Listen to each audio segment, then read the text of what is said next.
జై తెలంగాణ. ఈరోజు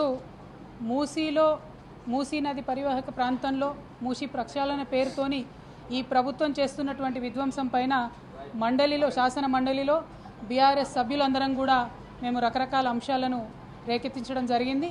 కానీ ప్రభుత్వం దేనికి కూడా జవాబు చెప్పకుండా తప్పించుకోవడం అన్నది అత్యంత బాధాకరం.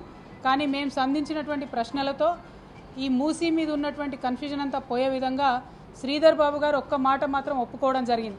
అదేమంటే 4100 కోట్ల రూపాయలతోని ప్రపంచ బ్యాంకులో రుణానికి మేము అప్లై చేసినటువంటి మాట వాస్తవమే అని చెప్పారు.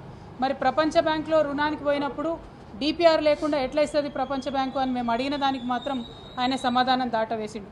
ఇవాళ ప్రజలుగా మనందరం ఆలోచించుకోవాలి. ఒక చిన్న బైక్ లోన్కి పోతే కూడా 100 కాగితాలు అడుగుతారు. 4100 కోట్ల రుణాలు ప్రపంచ బ్యాంకు నుంచి అడిగినప్పుడు మరి డిపిఆర్ లేకుండా ప్రపంచ బ్యాంక్ ఇస్తుందా? మరి ప్రభుత్వం ఇవాళ శాసన మండలిలో శాసనసభలో తప్పుడు సమాధానాలు ఇచ్చి సమాజాన్ని తప్పుదోవ పట్టించేటటువంటి ప్రయత్నం చేస్తూ ఉంది. దీన్ని మేము తీవ్రంగా ఖండిస్తూ ఉన్నాం. మీరు ఏదైతే మూసీ నది ప్రక్షాళన కోసం బీఆర్ఎస్ పార్టీ ఎన్నడూ కూడా వ్యతిరేకం కాదు. కానీ ఒక ప్రణాళికాబద్ధంగా స్టేజ్ వైజ్గా ప్రక్షాళన చేయాలని బీఆర్ఎస్ పార్టీ భావించింది. అందుకే మొదటగా ఎస్టీపీలు కట్టి ముందు వాటర్ క్లీన్ చేసి తర్వాత అక్కడ ఉన్నటువంటి ప్రజలు వారి అవసరాలు ఆలోచన చేసుకొని వారిని రీహాబిలిటేషన్ చేసిన తర్వాత ఏమన్నా కార్యక్రమాలు చేయాలనుకున్నారు. మొత్తం డీటెయిల్గా రీసెర్చ్ చేసినాక 7000 పైచిలుకు మంది ఇండ్లు పోతున్నాయంటే కేసీఆర్ గారు ఆ ప్రాజెక్టు జోలికి పోలేదు. ముందు క్లీన్ చేద్దామని ఎస్టీపీల జోలికి కేసీఆర్ గారు పోయారు.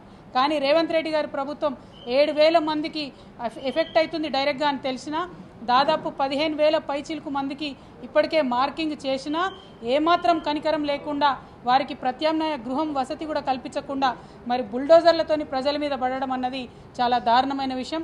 ఒక పక్క ప్రజల్ని ఇబ్బంది పెట్టడం, ఇంకొక పక్క శాసనసభలో శాసన మండలిలో తప్పుడు సమాచారం ఇవ్వడం, ఇవి రెండు కూడా ప్రజల్ని మభ్యపెట్టేటటువంటి కార్యక్రమాలు. వీటిని బీఆర్ఎస్ పార్టీ తరఫున తీవ్రంగా ఖండిస్తూ ఉన్నాం. మూసీలో పేద ప్రజలు ఎవరైతే ఉన్నారో వారికి చిన్న ఆస్తి నష్టం కూడా జరిగినా బీఆర్ఎస్ పార్టీ ఊరుకోదు, మీ పక్షాన నిలబడి పోరాటం చేస్తుందని చెప్పి ఈ సందర్భంగా తెలియజేస్తూ అసలైన తొలి వెలుగు ఫాలో వాట్సాప్ @తొలి వెలుగు official.